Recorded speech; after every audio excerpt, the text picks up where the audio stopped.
বাংলাদেশে currently super high end কেসগুলোর market dominate করছে আসুস এবং কোরসায়ারের কেসগুলো। এগুলো সুপার হাই এন্ড হওয়ার কারণ হচ্ছে এগুলো অনেক বড় সাইজের এবং অনেক হায়ার বিল কোয়ালিটি, এবং এই কেসগুলোর টার্গেট অডিয়েন্স মূলত প্রফেশনাল যারা কাজ করে এবং যারা পিসিতে অনেকগুলো কম্পোনেন্টস ইউজ করে তারা, কিন্তু এগুলো এতটা অ্যাস্থেটিকলি প্লিজিং না। এই ম্যানুফ্যাকচারদের এসব হাই এন্ড কেস এত মেইন প্রায়োরিটি হয় না, কারণ তাদের আরো অনেক প্রোডাক্ট এসকিউ থাকে। বাট হোয়াট হ্যাপেন্স যখন একটা কোম্পানি তাদের ফুল ফোকাস একটা কেসের উপরে দেয়।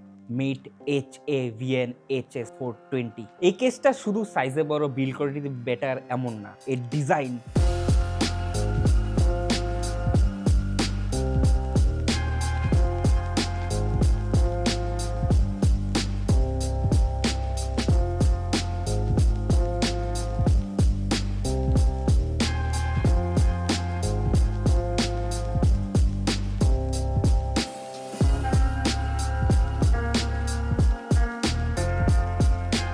আমরা জানি এই কেসটা ফিচার করতে আমরা কাইন্ডা 1 বছর লেট হয়ে গেছে বলা যায়। কেসটি প্লেনের মাধ্যমে পিসিবি স্টোর থেকে পিসিবি স্টুডিওতে আস্তে আস্তে এত সময় লেগে গিয়েছে, আর খরচ পড়েছে 53,000 টাকা।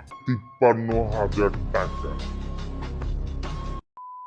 এই কেসটি গত বছরই বাংলাদেশে এসে পৌঁছায় এবং এটা আমি আনবক্স করি, কিন্তু এটার বাকি সব কম্পোনেন্টস আস্তে আস্তে 2026 সাল চলে এসেছে। আর 2026 সালে এটা আমরা বিল্ড করি, যেটার বিল্ড অলরেডি আগে পাবলিশ হয়ে গিয়েছে। তো আই বাটনের লিঙ্ক দেওয়া থাকবে, গিয়ে দেখে আসতে পারেন। আনবক্সিং এর সময় দেখি কেসটি ডাবল প্যাকেজিং এর সাথে আসে, আর কেসটির ওজন হচ্ছে 19 KG. Best of luck.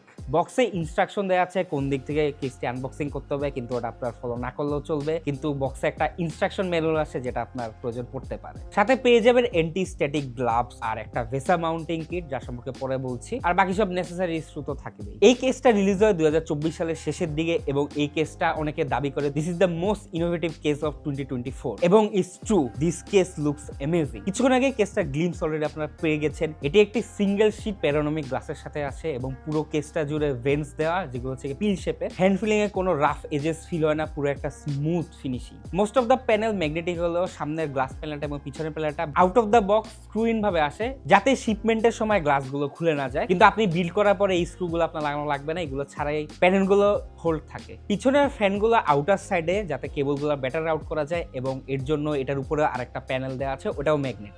Dual chamber case, সাথে হাইটটা একটু বড়, এই জন্য নিচে যে স্পেসটা আছে ওটা একটা প্রপার ইউটিলাইজেশন হয়েছে। তাছাড়া সম্পূর্ণ কেসে যে কাট আউট গুলো রয়েছে এগুলো কিন্তু র্যান্ডম না। এই কাট আউট গুলো স্পেসিফিক ভাবে ফ্যানের ডেড জোন গুলোকে কভার করে, যার জন্য ফ্যান নয়েজও কম হয়, প্লাস রিজিডিটিও দেয়। সাথে আপনি পাবেন একটা PCI Zen 5 রাইজার কেবল এবং একটা ইউনিক এয়ার ফ্লো কনসেপ্ট। এটাই মূলত এটার একটা ইনোভেশন বলা যায়। এটার যে নিচের বটম ফ্যান্সের মাউন্ট গুলো আছে, এটা একটু 30 ডিগ্রি অ্যাঙ্গেল করা, আর এই শাউটটার সাথে একটা গ্লাস প্রোভাইড করা হয়, যার মাধ্যমে নিচের ফ্যান গুলো ইনটেকের সময় একটু এয়ার ফ্লো রিডাইরেক্ট করতে পারে, যার জন্য জিপিইউ একটা প্রপার এয়ার ফ্লো পায়, যার ফলে বটম ফ্যান্স গুলো বাতাস ফ্লো করবে ডাইরেক্ট গ্লাসের দিকে, এবং গ্লাস এয়ারটাকে রিডাইরেক্ট করে ডাইরেক্ট জিপিইউ কে ক্লিন বাতাস প্রোভাইড করতে পারবে। এই কনসেপ্টটা প্রপারলি কাজ করে, এবং এটা আমার মতে ভার্টিক্যাল মাউন্টের ক্ষেত্রে একটা গেম চেঞ্জিং টেক। এমন কোনো কম্পোনেন্টস নাই যেটা এই কেসে ফিট হবে না, মোটামুটি সবকিছুরই ক্লিয়ারেন্স এই কেসের মধ্যে দেওয়া আছে। HS 420 নাম হওয়ার কারণ মূলত এটা ডুয়েল 420 রেড সাপোর্টটা, এর জন্য এটার নাম 420 দেওয়া হয়েছে, nothing else.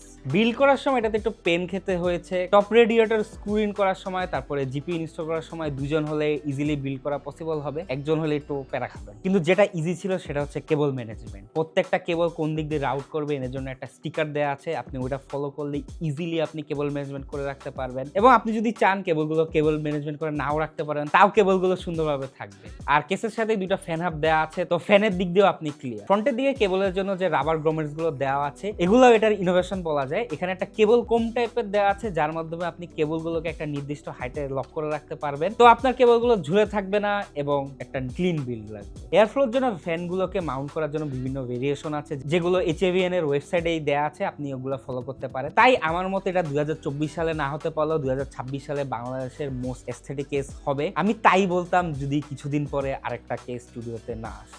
Jonsbo MOD 5 Jonsbo ব্র্যান্ডটা HAVN এর মতো এত কেস ফোকাস না, তারা কুলার্স এবং ফ্যানসও বানায়। MOD 5টা হচ্ছে একটা ওপেন ফ্রেমের কেস। এই কেসটার ক্ষেত্রে আমরা লেট, এটা অনেকদিন আগে লঞ্চ হয়েছিল এবং পিসিবি স্টোরের মাধ্যমে স্টুডিও পর্যন্ত আসতে আরো লেট হয়ে গেছে। এটাকে আমি কুগার কনকোয়ারের একটা স্পিরিচুয়াল সাকসেসর বলবো, কারণ এটার ওপেন ফ্রেমের ডিজাইনটা কাইন্ডা সেম। কুগার কনকোয়ারের মাদারবোর্ডটা একটু টপের দিকে অ্যাঙ্গেল করা থাকে, কিন্তু এই কেসে এটা নিচের দিকে অ্যাঙ্গেল করা, যার জন্য বিল্ড করার পরে এটাকে আমার পার্সোনালি একটা বাটারফ্লাইয়ের মতো মনে হয়েছে। এটা পুরোটাই সাবজেক্টিভ ব্যাপার, আপনার কাছে ডিফারেন্টও মনে হতে পারে। এটাতে বিল্ড এক্সপিরিয়েন্স অনেকটা স্মুথ ছিল, কারণ এটা একটা ওপেন ফ্রেমের কেস, তো মাদারবোর্ড ইনস্টল, কেবল রাউটিং অনেক ইজি ছিল। কিন্তু জিপিইউ ইনস্টল ইনস্টলটা ছিল সবচেয়ে হার্ড ব্যাপার, কারণ এটাতে অফিসিয়ালি ভার্টিক্যাল জিপিইউ মাউন্টের কোনো সাপোর্ট নাই। এটাতে ভার্টিক্যাল জিপিইউ ইনস্টল করতে আলাদা একটা ব্র্যাকেট ইউজ করতে হয়, সাথে এটার কাটআউট গুলোও নেই, তো কাটআউট গুলো ম্যানুয়ালি আমাদের করে নিতে হয়েছে। কিন্তু ভার্টিক্যালি ইনস্টল করার পরে জিপিইউটা আমার কাছে HAVN থেকেও বেটার লেগেছে এই কেসে। সাদা জিপিইউ তো, তার সাথে রিং লাইটও বেটার লাগছে। কিন্তু অফিসিয়ালি সাপোর্ট না থাকায় পিছনের PCI ব্র্যাকেট গুলো কেটে নিতে হয়েছে, যার জন্য একটু রিজিডিটিটা কমে গিয়েছে বলা যায়। পুরো কেসটাই মডুলার, তাই আপনি ইজিলি সব প্যানেল গুলো খুলে আপনার মতো কাস্টমাইজও করতে পারবেন এবং সব কম্পোনেন্টসের জন্য যথেষ্ট ক্লিয়ারেন্সও রয়েছে।